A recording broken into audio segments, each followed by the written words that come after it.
बोलिए सच्चिदानंद भगवान की।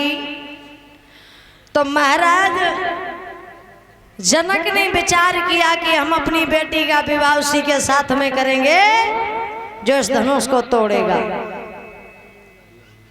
राजा जनक अपनी बेटी के हर्षोल्लास में स्वयंवर की तैयारियां करने लगे। पहले किए जाते थे स्वयंवर, लड़की उसमें अपने स्वयंवर को चुन ले हैं। पहले अर्जुन ने मीन मारी थी हैं, किसी ने किसी को मारा तब स्वयंवर पूरे हो पाते। और अब इनसे कह दे अगर लड़का द्वारे जाए कि लीला जो बद्दा गाड़ी को पहिया धरो जाए टोट दे तब तुम्हारा ब्याह करी। टोर पे की तो बात छोड़ो, उन पे उठिए उन्होंने। तो बताया महाराज जनक ने स्वयंवर की तैयारियां की, चारों तरफ निमंत्रण भिजवाए। जब चारों तरफ निमंत्रण भिजवाए, लेकिन महाराज जनक ने एक जगह निमंत्रण नहीं भिजवाया। कहां? अवधपुरी में। क्यों? बताया जाता था कि एक पद्म पुराण की बात है। महाराज एक समय राजा जनक के राज्य में एक पतिव्रता स्त्री थी जिसके पति के कोढ़ चूरा था। तो एक महात्मा जी तपस्या कर रहे थे, वो अपने पति को लेकर के निकली तो पति का पैर कमंडल में लग गया, कमंडल का जल फैल गया। तो महात्मा ने श्राप दे दिया कि जा मैं श्राप देता हूं, सुबह होते ही होते तेरे पति की मौत हो जाए। उस पतिव्रता ने भी उंगली में जल ले लिया और कह दिया कि अगर सूरज में औकात हो तो कल सुबह निकल के ही दिखा दे। 8 दिन है गए, 10 दिन है गए, अवधपुरी में छाया ना, जनकपुरी में सूरज की छाया ना पड़ी। सब लोग परेशान, कहा गया कैसे? तो महाराज अवधपुरी के लिए संदेशा भेजा गया कि भैया वहां से कोई व्यक्ति चला आए और कच्चे धागे से कच्चे घड़े में और कुएं में से जल निकाल करके उसके पति के ऊपर डाल दे तो पति भी ठीक हो जाएगा और सूरज भी निकल आएगा। अब राजा दशरथ को खबर मिली है तो राजा दशरथ तो बड़े सोच में पड़े। सो सैन कक्ष में लेटे 7 दिन हो गए, महाराज दशरथ ने भोजन नहीं किया। एक मेहतर आया, उसने कहा है, रानी से पूछा कि कहाँ है? जवाब दिया सैन कक्ष में लेटे, निकल ही नहीं रहे, 7 दिन हो गए। क्यों? तो चले जाइए। मेहतर ने जाकर के देखा तो राजा दशरथ से पूछा क्या हुआ? उन्होंने जवाब दिया कि ऐसी ऐसी बात है।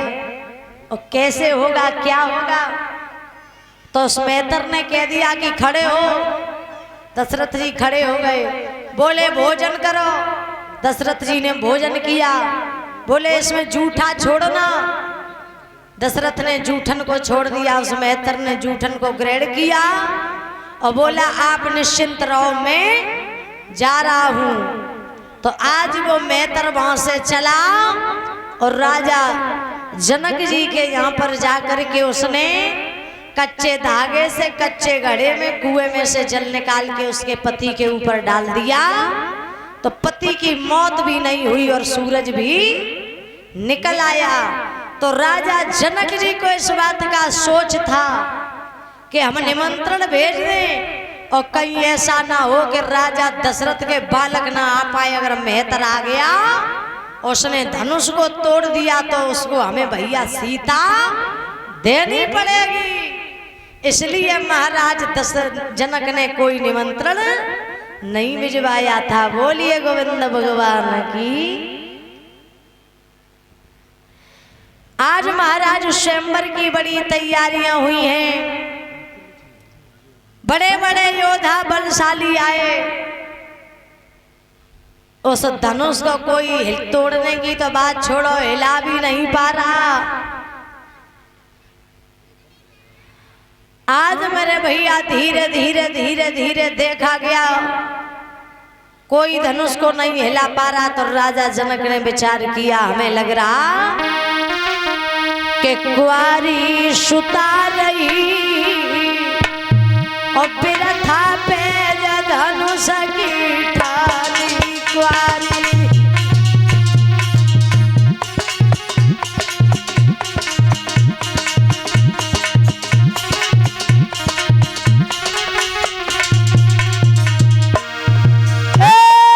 कुंवारी सुता रही बिरथा पे धनुष की ठानी।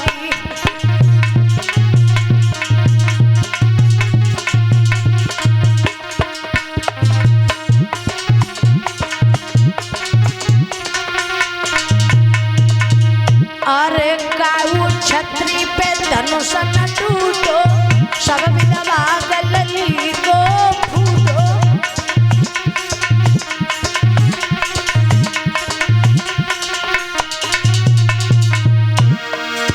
अरे मन की मन में रही बिरथा पे धनुष की ठानी कुंवारी।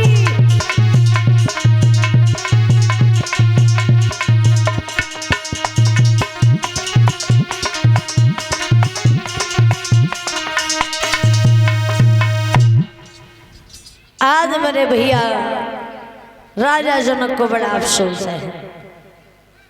इधर ध्यान रखना मेरे भगवत श्रोताओं, विश्वामित्र राम और लक्ष्मण को लेकर के आए।